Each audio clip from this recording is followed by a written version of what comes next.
Hi, this is Cole from Grosso Tech Plumbing and Heating, and today I'll be explaining three components on the burner and three things that can go wrong with each of them.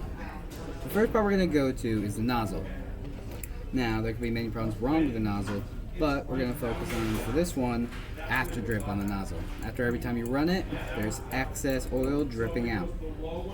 Now, there are many different problems that could be happening, but one we're going to focus on is there's air inside of the line. Normally it would be connected onto the nozzle connection, but for now it's not.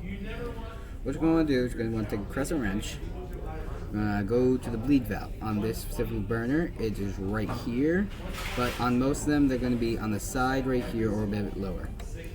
Well, first you're just going to put the crescent wrench on, tighten it, and just turn it so it loosens. It's going to be oil and probably air coming out of it. You're going to wait a little bit, you're going to re-close it up, try and run it again. If there's still anything else, go back, reopen it, try it again, run it again, and eventually it should fix itself. Another problem you could have is that your nozzle is just genuinely dirty or corroded. So, first what you're going to do, you're going to take off this fuel line. Then, depending on your burner's make, you're going to undo this little cover right here to loosen up the connection between the nozzle and the burner. You're going to pull this through, you're going to take this part out. Now, as you can see, this nozzle is pretty dirty, but not too bad.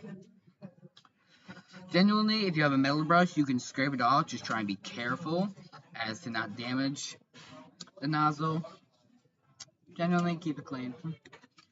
If it gets too bad, like the corrosion making the cracks through it, you're just going to want to replace the entire thing.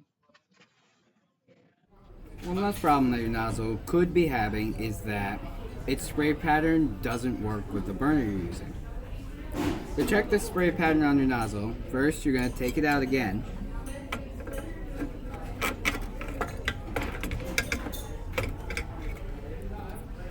Then you're going to check on the side. Can't see it too well, or really at all, but it should say a certain number of degrees.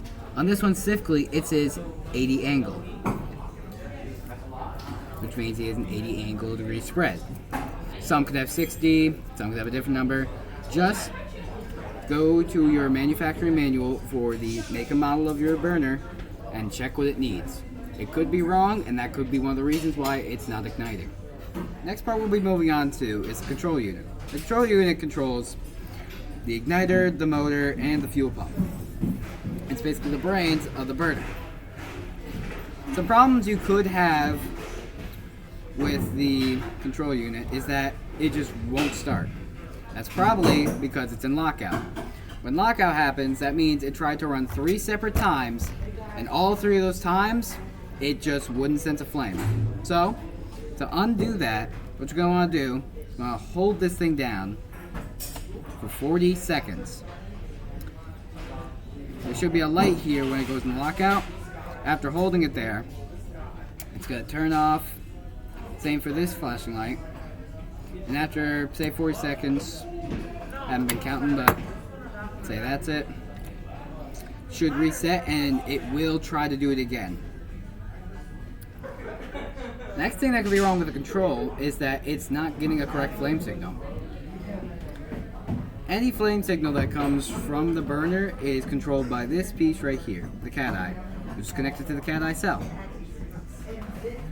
This thing can be faulty. It could either just not see the flame from having dust on it, or it could just be bad and needs to be replaced. But if your controller is getting bad signals, I suggest checking the cat eye cell first. And if it is faulty, replace it, buy a new one. They aren't too expensive, but shouldn't be too much of an issue though. One last thing that can be wrong with the control is that there's just faulty wiring somewhere. The control goes to the ignition, motor, fuel pump, many different places. So there could be a bad wire. Say it could be cut, Say it could be fried, something like that. So make sure to check inside the control unit. Check all the wiring. Check the cat eye cell and its wires as well. Check the ones going to the ignition, motor, and if there is something attached to the fuel pump that has wires going to it, make sure to check those. And and the last part we're going to be moving on to is the motor.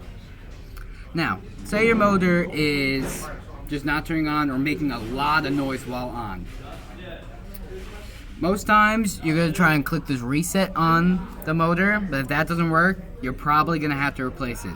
Most motors aren't made to be replaceable. But when you are replacing it, make sure to follow code and make sure it still stays up to the safety and inspection standards it last was at. Another problem B is that your motor has stalled. Now this happens because of overload. It could be due to many different problems. It could be that the load is too much. It could not be big enough, so check the manufacturer manual just to make sure it is the right motor. If that seems all good, you can check inside in the blower wheel right here and see if there's anything clogged in it. Make sure to clean that out real quick. And then even if that's not good, a good thing to also check is the fuel line. Making sure there ain't no air in it. That's all good, no cracks. But all those, one of those should be the problem you need. Last problem you could be facing is that there's just some loose bolts or your coupler may be broken. What you're going to do is you're going to take this off and check all the bolts, nuts, anything inside, make sure it's all tight. Now the coupler I have right over here. This is what inside. It connects the blower wheel to the motor, and it basically is what spins it around. Now this could be broken and it just won't work anymore, which could stop your motor from running.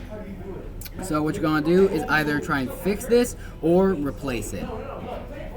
Thank you for watching my video, and remember to like and subscribe to the Piper's YouTube channel. Thank you for watching my video.